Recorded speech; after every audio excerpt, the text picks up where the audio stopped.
want to predict. I want to predict which players are going to have bounce back seasons from last year. Not necessarily comeback player of the year. I'm not going to do that. That to me is kind of I think it's gonna be kind of a more subjective answer or a more subjective result when we come down to the season. I'm not going to talk too much about it because I don't really know what's going to happen, but I have an idea what's going to happen. But I want to talk about players that had down years last year that have opportunities in 2023, 2024 NFL season to really have bounce back dominant years. My criteria is when I think about these players' skill level, whether you're the top in your position or whether you've been the top in your position before, history of injury, whether you can stay healthy, and situation. What your current team situation is, your utilization, your usage. My camera's shaking because my desk is super fragile. Let me stop leaning on my desk. There we go. But yeah, those are my three criteria. It's going to be history of health, skill level, and situation. That being said, my first player, I thought about this for a little bit, but my first player is going to be Jonathan Taylor. Jonathan Taylor, I think, has a really good chance of going right back to his 2021 year or something similar to that. 1,800 yards rushing, added another added another 360 yards receiving to that total. And then what he had a couple touchdowns, he had 18 touchdowns in his did he not win?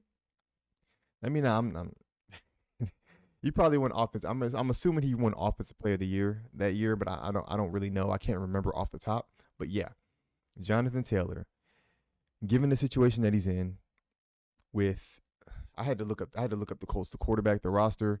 So Gardner Minshew, Anthony Richardson, Sam Ellinger.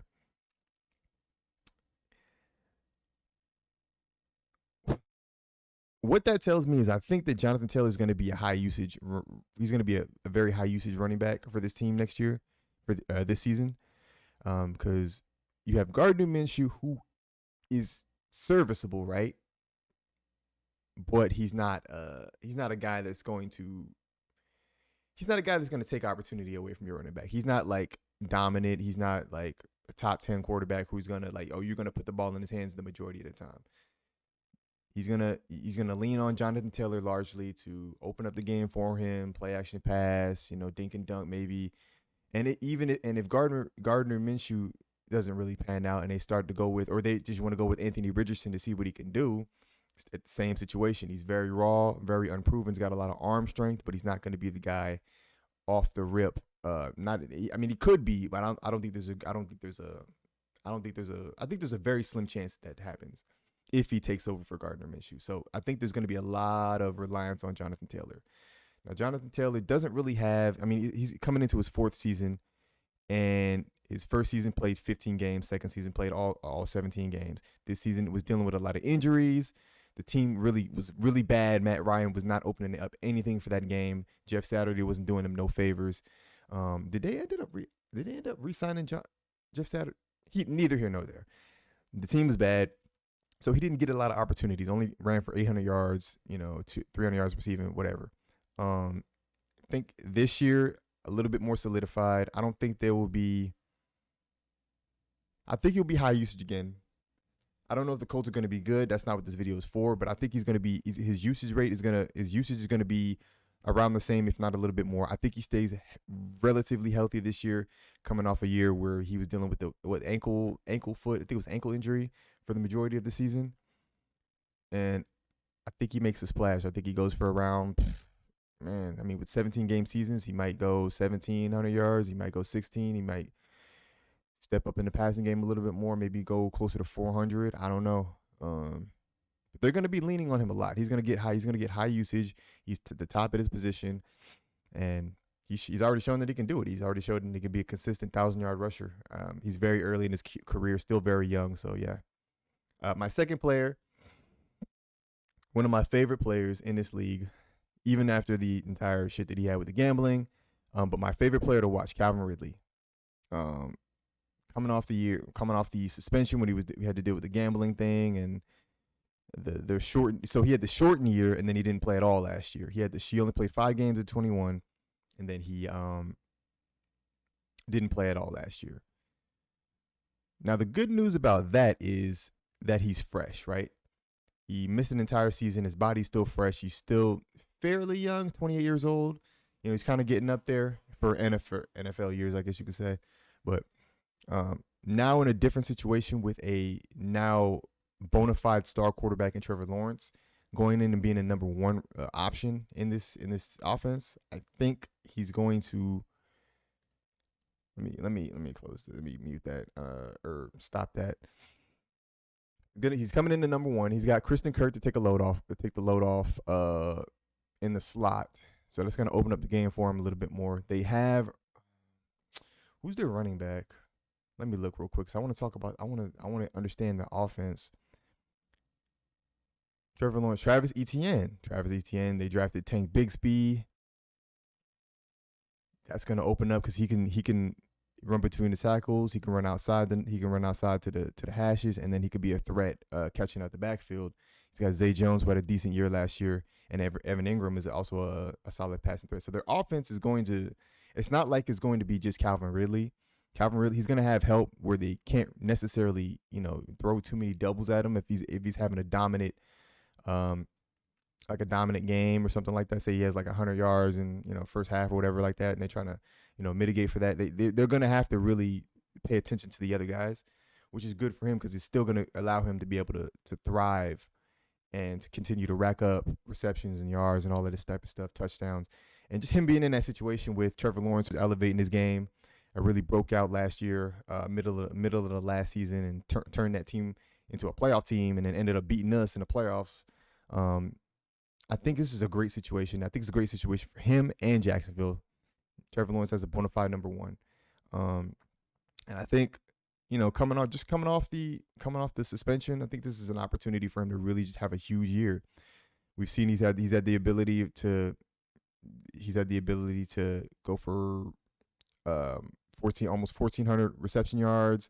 Get a good handful of touchdowns to throw it in there. I think he can definitely eclipse this because this was the last season that it was I believe this was the last season that it was 16 games. So I mean, coming into a 17 game season, already being able to put up 1,400, I think he could easily hit 14. I think he can get to 1,600 yards, maybe 10, 11, 12 touchdowns, really have a super dominant year and be one of them ones, Pro Bowl, all type of stuff. Just a dynamic player, even at his time with Atlanta and playing behind Julio Jones. He was just that second option. But in my eyes, when he was in that situation, I always still knew that he could be that number one. It was just the fact that Julio was there. If Julio wasn't there, he would have been essentially that Julio, and probably not as dominant as Julio is. We know who that at that time who he was, but he would have been that number one, and he would have been accruing all of those targets, reception all those stats. So yeah, I think he's that good. I'll give him like 1,600 yards, probably like 108 receptions, 1,600 yards, and like 11 touchdowns, 10 touchdowns. I don't think that's out of his reach for sure. My last player. And this is a player that's I'm taking a flyer on just because of his injury history. But Deebo Samuels. This guy is super talented. Just being able to be a receiving threat and a rushing threat for this team in his situation, super duper talented. He's had. You see, the only thing that really is questionable for me when it comes to him is his health. That's just really it. He ended up even dealing with the injuries that he was last year. He was still able to play 13 out of 17 games, which is kind of crazy to think about. But you can tell by his yardage and his touchdowns that he wasn't really impactful in those games at all, which is kind of crazy to think about and look at. He's 27 years old, still fairly young.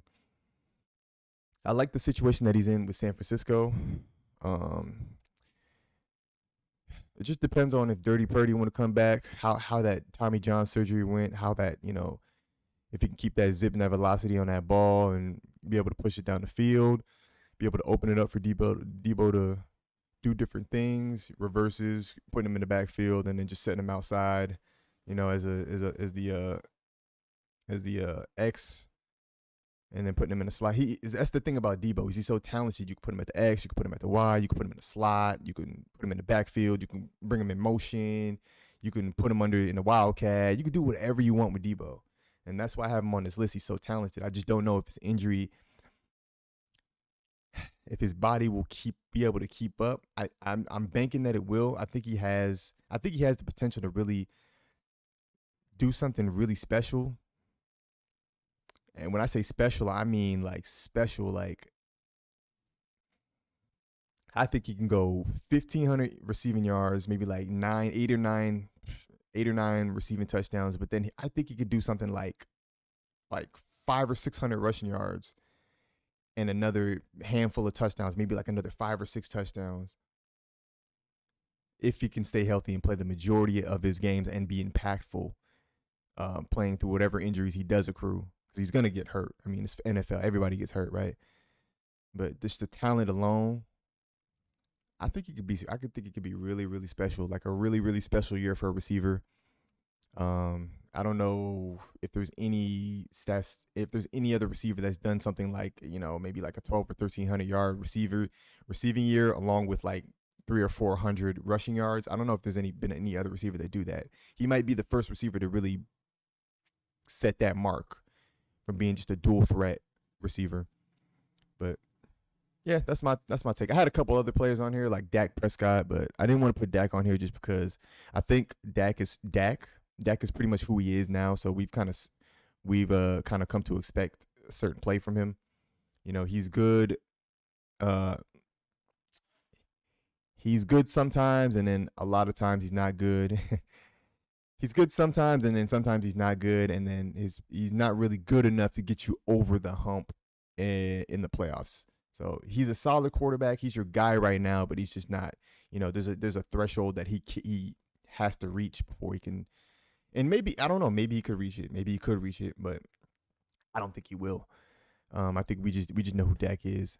Some other players like Kadarius Toney he's been dealing with a lot of injuries, but I think his situation in Kansas City, with Andy Reid, the creativity that they use, he can be like a Debo Samuel's light. And, he's going to be coming off motion, reverses, put him in backfield, dinking dunks, giving him space to run. And he's really shifty when he's got that ball in his hand. And then Deshaun Watson came back after the whole thing with the massage shit and all that stuff, right? And then kind of had just like a kind of a feel it out year. But now there's potential for him to really go back to being Deshaun Watson that we're used to seeing. Dynamic off the run, making crazy throws on the run, breaking tackles. Just the Deshaun Watson that we've seen that just is always on the highlight tapes. He has a chance to really make that shift back to his usual self. But that's really it. That's all I got. I can't wait for football.